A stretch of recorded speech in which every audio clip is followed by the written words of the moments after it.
Cultivation begins from infancy. There's another name for it. From infancy start their cultivation. This novel has a phenomenal start. The author knows how to create the world, all kind of cool cultivation techniques, interesting characters. There's even this political struggles going on and all kind of hidden plots. There's a little bit of revenge. Phenomenal start, but for some reason, and I don't know, maybe the author has his own personal unresolved issues with his own parents and maybe with his girlfriend. I don't know what's going on, but when it comes to few interaction later on with the people that he cares for, it is done so atrocious, so horrendously terrible that it brings this novel from being this phenomenal novel to absolute pile of shit. It's so bad. The interaction between him and when his father come back was so horrendous. I had to skip that halfway. I'm just like, I do not understand why would it be done so terribly, unenjoyably. It was just terrible.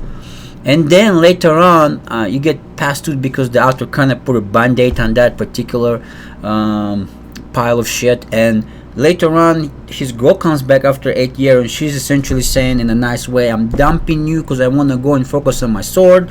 And he's tried to stay, are you sure, blah blah blah, and she's just like, yeah. And he's like, that's fine, we all have a decision in life. And then she's like, but I'm still willing to come back and bear your children, and I'm gonna just leave afterwards. And even though the beginning of the novel, like first monitory chapter, was about him missing his own parents, so this girl's saying, I'm just gonna dump the kids there and let them experience the same shit you experienced when you were young. I don't understand how can she even think of something like whatever. It doesn't matter. It's so like the interaction done between the few people that he cared for some reason are written so horrendously that this novel could have been 10 out of 10 if he would have just been a loner and forget about all those few people, because those interactions are completely ruined any kind of enjoyment I had of this novel. I got to chapter 99, 100 or so, and I can only imagine how horrendously atrocious the future interaction is gonna be, so I'm gonna pass on this novel. It's not for everybody. I guarantee you this rating was up to like chapter 60 probably or so. The beginning was phenomenal, and I guarantee you after that the people the moment, yep, look at this rating. Unfortunately the reunion between the MC and his father, like what is going on? Like, oh, it's so bad, like again, not for everybody. If you into that, like it's like as most he's creating some kind of actual, it's your typical cultivation novel with the cool stuffs going on, interesting and everything. There's even aspect of a little bit of gaming in there, like kind of like dungeon, but they're not dungeon, like a space opens up and monster come out sometimes, and you have to go and fight there.